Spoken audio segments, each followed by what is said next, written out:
Olá, valorosos! Sejam muito bem-vindos do Laudo de Cá. Deixa eu contar pra vocês o seguinte, muitas vezes eu recebo algumas perguntas. Vi, qual a diferença para poder vistoriar casa, apartamento, terreno? O que eu tenho que ver em cada caso?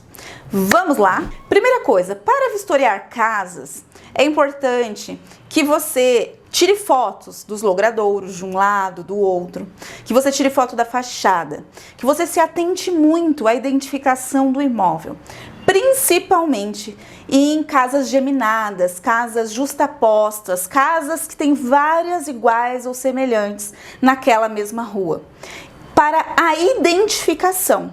Por quê? Porque há um risco muito grande se você não identificar bem aquele imóvel, só seguir a numeração predial e não olhar a matrícula, o projeto e compatibilizar com o que você está vendo, de passar algum imóvel que está construído no lugar errado, financia o imóvel errado. Imagina o tamanho desse BO depois judicialmente. E isso, gente, graças a Deus conosco nunca aconteceu, mas é um cuidado que você tem que ter na hora da vistoria para você vistoriar o imóvel correto. O que a gente costuma fazer, tá? A gente costuma já conferir a documentação antes de fazer a vistoria. Então a gente olha a matrícula, se tem projeto, se precisa do projeto para levarem na vistoria ou enviarem por e-mail ou pelo sistema, quando já é laudo de dia a dia do banco, por exemplo. E aí a gente já coloca na rota, vai fazer a vistoria. Na hora que chega lá, a gente observa o seguinte: se na matrícula desse imóvel fala que o observador está na rua olhando para o conjunto, por exemplo, é a segunda casa da esquerda para a direita de quem da rua está olhando para o conjunto, e são casas geminadas, tem lá 4 casas. Então, é a segunda da esquerda para a direita de quem está na rua prostrado olhando para o conjunto.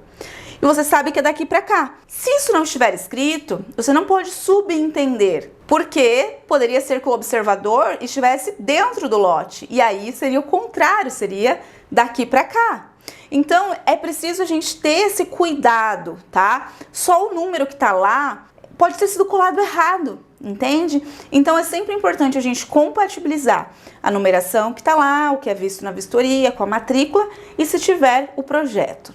Assim, você tem mais segurança para identificar esse imóvel. Vi, eu posso...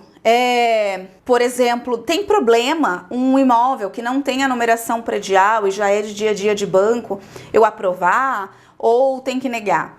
Não é, hoje já não é mais, tá? Antigamente era necessário reprovar, mas já há alguns anos já não é mais necessário reprovar, tá? Acho que mais de 5 anos já.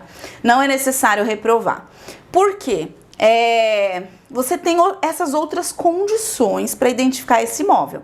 Se as outras condições e ferramentas, você pede documento, é atendido, mas não dá subsídio necessário para você identificar esse imóvel, aí sim tem que negar, mas não é pelo fato de não ter a numeração predial, é mais pelo fato da incompatibilidade entre documentos e verificação no ato da vistoria que impossibilita a aprovação para fins de garantia, num caso de trabalho de dia a dia, correto? Mas o que é importante a gente levar em consideração?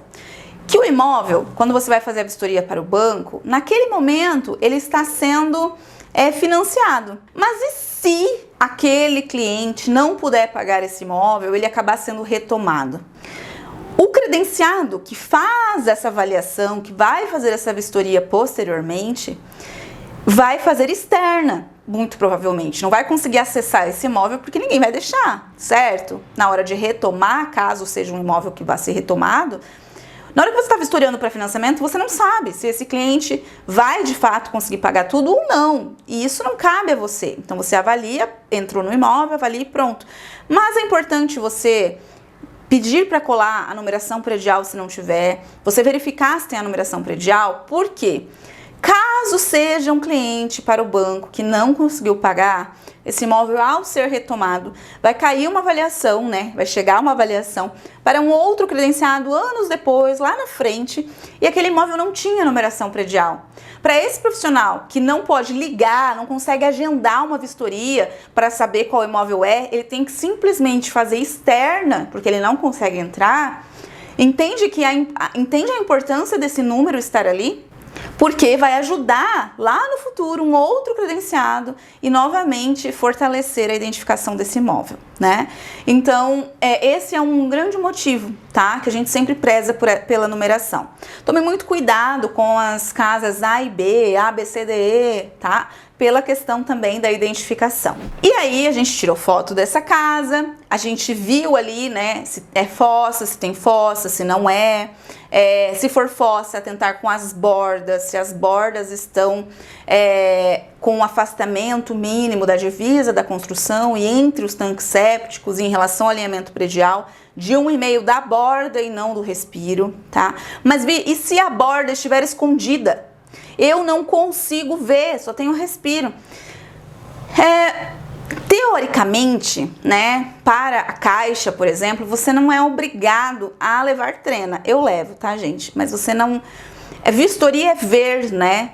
Então, não é obrigado a levar trena. Mas é muito claro, né, quando não tem 1,5 de borda a borda. Porque não vai estar o respiro aqui e a borda quase nada, assim, né? Ela tem um afastamento. Então, você consegue muito perceber, mesmo que esteja embaixo de pedra, esteja embaixo de terra, você consegue ter uma noção boa se está respeitando ou não. Porque a maioria das vezes, quando não está respeitando, e muitas vezes não está, é muito descarado, tá? E aí, esse é um ponto para você observar, tá? Que vai te ajudar a aprovar ou negar essa garantia também. E aí as paredes duplas. É muito importante você entender que casas geminadas, se é sistema loteamento, né, precisam ter paredes duplas. E como você sabe se tem parede dupla? E parede dupla com fechamento até o 8º, passando o telhado. Como você sabe se tem ou se não tem? Você, na dúvida, tá? Porque pode ser que tenham só recheado lá em cima, né? Para ficar mais largo e você ter visualmente a impressão que tem parede dupla. Mas se for necessário, você pega a medida da divisa até a medida da janela mais próxima e pega por dentro também, que aí você vai ter uma diferença da parede, tá? E aí você consegue ter uma perspectiva melhor. E aí a gente entra nesse imóvel, né? Quando a gente entra nesse imóvel, a gente vai observar quantidade de ambientes, quantidade de quartos, vai anotar nessa ficha da vistoria. A gente vai observar se tem revestimento até o teto ou não. Se for Minha Casa Minha Vida, vai observar se atende os requisitos mínimos, se tem calçada no entorno da edificação com perímetro, com largura mínima de 50 centímetros, se tem área de serviço coberta, atendendo 1,20 por 1,20, com padrão igual ao padrão do corpo principal da edificação, padrão construtivo, se tem, né, os pontos para o tanque, para a máquina, se tem condições de ventilação e iluminação. No caso de banheiros, pode ser ventilação forçada, mas a gente precisa permitir, né, iluminação também. Então, assim, tem requisitos, tem regiões, por exemplo, que exigem que para o banheiro, para a caixa em banheiro, seja necessário, tipo uma cordinha mesmo, né? Um sistema de abertura a partir do nível do ambiente, ou seja, a pessoa tá ali em pé, ela consegue abrir a janela lá em cima, não é uma janela que ninguém consegue alcançar, tá? Então, que permita condições de ventilação e iluminação, ou seja, vai ser de vidro, né, e consegue puxar, fica estranho, mas atende, vamos dizer assim. Então, você vai anotar todas as questões, é laje, é forro, o que que é, né? É telha cerâmica, é telha de fibrocimento, atende 6 milímetros de espessura. Se for telha de fibrocimento ou metálica, na edificação nova, não pode ser de forro, tem que ser laje, senão já é negativa na certa.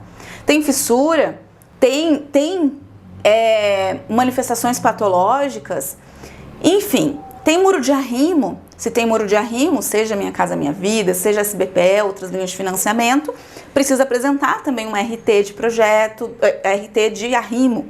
Precisa ser específico de arrimo? Não necessariamente, pode vir junto com a RT de execução especificada a responsabilidade sobre o arrimo. E isso principalmente para arrimo acima de 1,5, tá? E dependendo a gravidade, pode ser até solicitado projeto específico de arrimo, tá? Então, para casa, você tem que dar esse 360, né? De fora para dentro. Vistoria sempre de fora para dentro, para você não esquecer nada. E vai fazendo, fotografando na ordem que você vai vendo. Isso te ajuda. E vai anotando número de ambientes, vai anotando tudo, tá? Se tem motivos para negar, anota. Eu escrevo bem grandão, negar. Por quê? Porque depois a gente verifica no escritório, né? Você verifica na sua casa, você verifica no seu computador. Seu escritório pode ser o seu computador, né, nessa área. E aí, você consegue não perder informação. Outra coisa, quando chegar na vistoria, já passa as fotos para o computador, para um lugar seguro, tá? Porque vamos supor que você tenha que entregar um laudo no outro dia e de repente acontece alguma coisa com o seu celular. Então, sempre crie o hábito de passar para o computador assim que chega, no mesmo dia, de preferência, ou no outro dia pela manhã. Tá? Porque senão você perde a vistoria, né? Se acontecer alguma coisa com o seu celular. E quando for tirar as fotos, né? Procure tirar, baixa um aplicativo que chama Timestamp, baixa no seu celular, daí as fotos já saem com as coordenadas, horário, tudo certinho, tá? Então, para casa, bem por cima, né? Eu acho que isso já dá uma visão melhor para vocês de como realiza uma vistoria, de dia a dia mesmo, de banco. E aí, tem casas que são em condomínio. Casas que são em condomínio, eu até aqui, né, são várias fichinhas de vistoria que eu resolvi colocar aqui, né, para gravar alguns vídeos. E tem fichinhas que são fichas, né, de casas em condomínio. E aí tem alguns elementos diferentes que você precisa ver, porque você precisa ver também o que tem de equipamento de lazer nesse condomínio. Porque isso também vai afetar na sua avaliação. Então, tem, por exemplo, já peguei casos que tinha até um lago dentro do condomínio, né?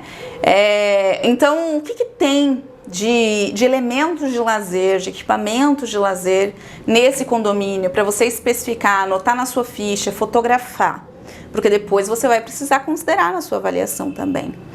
E aí nós temos também, sempre que vocês forem fazer, tá, vistoria em casas, em condomínio, fotografem a frente do condomínio e a frente da casa. Fotografem a via, a rua, logradouro do condomínio externo, a rua de fora, e a de dentro, onde está o seu imóvel também, tá? Isso é importante. Ali onde que aparece a numeração do condomínio e a do imóvel que você vai fotografar. Então, de fora para dentro novamente, tá? E depois a gente pode falar um pouco sobre apartamento, sobre vistoria em apartamento. Vistoria em apartamento, a mesma coisa, tá? Você vai fotografar o prédio, a parte externa com a numeração, a rua, e lá dentro você vai fotografar a porta do apartamento. E aí você vai entrando. Equipamentos de lazer em condomínios, né, em apartamentos. Você vai anotar quantos apartamentos tem por andar. Você vai tirar foto do painel do elevador, onde tem os andares, porque depois você consegue fazer a continha também, se tem tantos por andar, quantos tem numa torre. Tem 2 torres, são iguais os apartamentos, né? Na dúvida, pergunta para o porteiro enquanto você está lá, porque depois tem informações que você não consegue mais com tanta facilidade, quanto quando você está lá. E anota, né, também quantidade de ambiente, se tem sacada ou não tem, se é frente, canto, se é fundo, canto, entende? Anota essas informações que, enquanto você está no local, a percepção é muito mais afinada. E aí, também, se é escada, se é elevador, quantos elevadores, tá? Se tem alguma venda naquele local, que você possa tirar uma foto das placas para depois ligar e dar uma sondada em quanto que é o valor que está sendo ofertado. E aí a gente tem também vistorias de terrenos. Terrenos, eles podem ser residenciais ou comerciais, né? Muitas vezes você vai descobrir se é um terreno residencial, comercial, pelo entorno, pelo contexto, né? Pela atividade predominante ali, mas também você pode consultar o zoneamento, enfim. E aí na questão do terreno, gente, é importante que você, se estiver na dúvida, você meça a frente desse terreno. E ele é muito importante você entender se tem outros ali à venda naquela região, O relevo desse terreno é acidentado? É mais semiplano? Ele teve terraplanagem? Não teve? Ele tem um muro de arrimo e por isso está mais regular? Como estão essas condições desse terreno? Esse terreno, ele tem, né, essa vocação comercial, você vai avaliar comparando com outros imóveis comerciais. Esse terreno, você está conseguindo identificar claramente que é esse terreno mesmo que você precisa vistoriar? E aí, terreno, muitas vezes, se tiver terrenos, por exemplo, residenciais, que tenham muitos um do lado do outro, tomem cuidado redobrado. Verifiquem, né, peça quando é imóvel novo e é imóvel de dia a dia de banco, que no carimbo do projeto esteja a distância da divisa daquele terreno até a esquina mais próxima, uma cota. Ou que todos os terrenos até a esquina estejam cotados no carimbo do projeto, para que você tenha mais condições de identificar esse imóvel, esse terreno. Porque se tá lá aquele deserto, muitas vezes não tem a plaquinha, não tem pintado qual é o lote, não tem nem estaca às vezes. E às vezes você precisa ali ir no passo, na trena, enfim. E aí, mas o importante é você ter convicção de que de fato o imóvel que você tem que avaliar, o terreno que você precisa avaliar é aquele, tá? Então a gente precisa levar essas coisas em consideração no ato da vistoria. Terreno também, vai ver se tem iluminação, vai ver se tem pavimentação. Na maioria das regiões a pavimentação ela não é um problema, tá? É importante ter acesso, mas não necessariamente tem que ser pavimentado. Só que é importante você constatar para você colocar, escrever no seu laudo se é ou não é. Se tem iluminação. E aí, iluminação já é necessário, né? E aí, você tira foto de um lado, tira foto do outro lado, do logradouro, tira foto do lote, entra no lote. Então, se tem arrimo, tira foto do arrimo, né? Contenção, tira foto. E você coloca essas fotos no seu laudo. Quantas fotos eu coloco no meu laudo? No mínimo 6. Mínimo, tá? Mas pode pôr umas 12 fotos aí, tá? Então, na vistoria, você vai ver e você vai sempre anotar na sua ficha, fazer um croquisinho ali se for necessário, você vai anotar se tá mais para negar, mais para aprovar, mas se alguém te perguntar no ato da vistoria, você não vai falar se vai aprovar ou se vai negar, porque você vai voltar para sua casa, para o seu escritório, para o seu office, seu computador, e lá que você vai verificar se de fato vai ser aprovado ou negado. Porque senão você fica ali quase que na mão daquele proponente, daquela pessoa que tem o imóvel. Porque como você falou uma coisa, depois fez outra, né? Então, não, você nunca fala. Sempre vão perguntar e você sempre vai falar, eu vou verificar no escritório e ponto, tá? Tomem cuidado quando vê alguma coisa, não ficar, ixi, isso aqui, ixi. Porque a pessoa já vai começar a ficar desesperada. E não vai deixar você ter muita paz para fazer seu trabalho. Então, verifica, constata, anota, verifica depois na compatibilização no computador, com os documentos, com calma. Show? Vocês gostaram dessas orientações de hoje? Te ajudaram? Então, se te ajudaram, dá um like aqui, já se inscreva no canal, que a gente está sempre buscando trazer informações valiosas e mais profundas para vocês, porque esse é o nosso objetivo, que faça sentido, impacte de fato a sua carreira. Espero que vocês tenham gostado e até a próxima!